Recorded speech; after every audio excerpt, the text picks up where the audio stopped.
This is KUGAN CASSIUS for IFL TV in association with MTK Global. We're at the Nordhoff Robins charity event. I'm delighted to be joined by long time no see. It's been a while. Tamer Hassan, how are you, mate? Never at all. Always a pleasure with you, Cassius. Weirdly enough, your boy FaceTimed me. I was a little bit drunk the other night, and he FaceTimed me and said, "Dad, look who he is." I was on the phone to you the other day. Yeah, it's weird. I don't see you for many, many years, and then I'll see you again. It's like we've never been apart, mate. You're a dear friend of mine, and I love you. Thank you very much, my friend. Let's talk about Nordhoff Robins.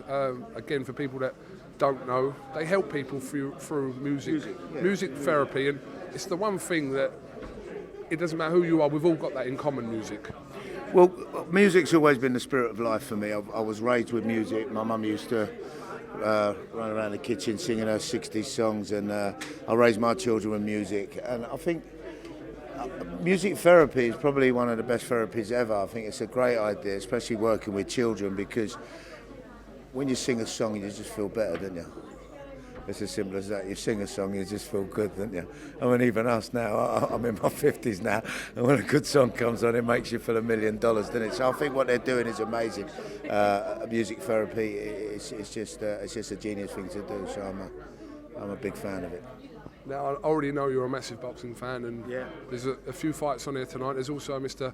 Tyson Fury that's in attendance tonight, who's now a wrestler, future UFC star. I mean, his fingers in all kinds of pies, Tam. Yeah, write the theme tune, sing the theme tune, and why not, mate? Listen, I've always been a fan of Mr. Fury. He's a great man, and you know, when he first started up, it was a little bit of a villain, weren't he, with some of his quotes? But I got to tell you, mate, what an amazing boxer, what an amazing fighter.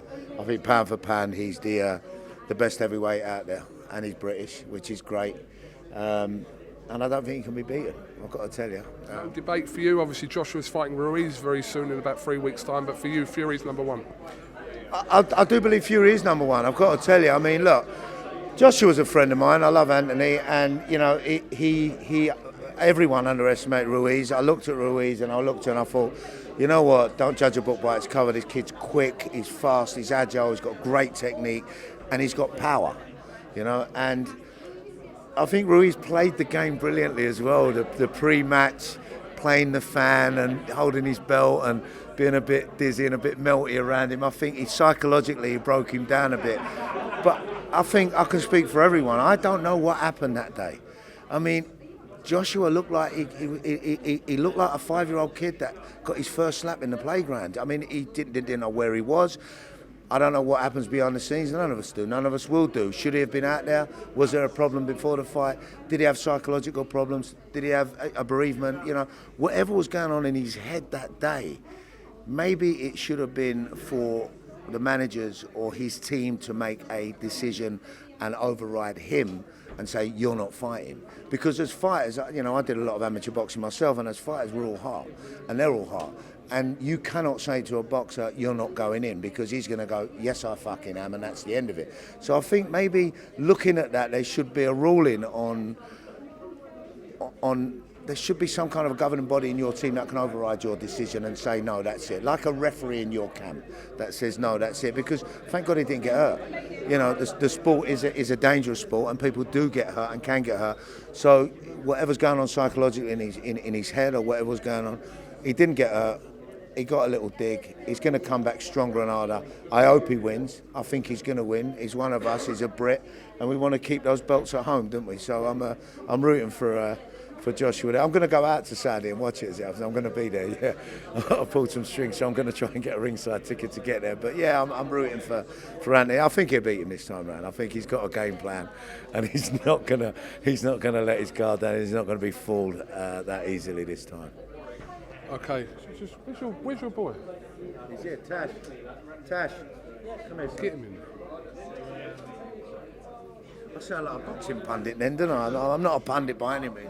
We'll get you in. I was going to say I hadn't seen you for a while, and then suddenly you FaceTime me. I was drunk. That's and it. Your dad's on the phone. Would you believe he's the ugly one of my kids? He's the ugliest one. Would you believe it? Take after you. That's right. Yeah. How you doing? What's going on with you, just quickly? Yeah, good. Really, really good. Been non-stop working. Set up a recruitment company within media, Which is quite yeah, unique, because yeah. he's actually setting up a recruitment company for the media sector. So he's going to be post-production, he's going to be film. he's going to be supplying labour below the line, if anyone understands what that means. Above the line is the actors and the talent, and below the line is everything else. So he's developing something quite unique. So we're smashing it here, and we're looking to take it to Dubai. So working away, Kugs, yeah. They're not coming to Dubai. That's my playground. That's my playground. They're not coming to Dubai. Last one for you. Business. What's going on? Well, you know what? It's quite funny. Andy Loveday's been grooming me, as they say, over the last couple of weeks. He just did Rise of the Foot Soldier 4 or 5, I'm not sure which one it is. But he spoke to me today and he said, listen, everybody's screaming for you to do being a Rise. I don't know how that's going to work because it's Stone and Fairbrass and all that little team. But I think we're going to be doing something soon because he said, let's do something. So maybe he's the one to take the business and make it. I don't know. Let's see. It's a long time coming. Everyone keeps asking the question. You know, it's that we've got to try and get Danny out of EastEnders and get him to do it with us, get him to do a film. I think he's up for it. But it's just getting the right team behind it to do it. People keep talking about it. Listen, somebody wants to give me 4 or 5 million quid, we'll make it. I mean, there must be someone out there that's interested in doing that. I'm being fans out there, at least in London alone. If you all give a quid, we'll make it because it's written. I've wrote it. It's there. It's ready to go. And the Playboy gets a big comeback, and it's set in Ibiza in the 90s. So I'm not giving you any more. Right. So the message is: Loveday, get your money out. Dyer, get your feet out of Queen Vic. Let's do it. With half a bar, you know. He's got to pull a little bit more. Oh yeah. He wants to do it with half a bar, Loveday. But yeah, I'm going to see him this week, and you never know. Let's see what happens. Let's see. Listen, gentlemen, both of you, thank you very much. Talk to IFL TV, and we'll catch up again soon. Have a good night. All right? Take care. Thank you, mate.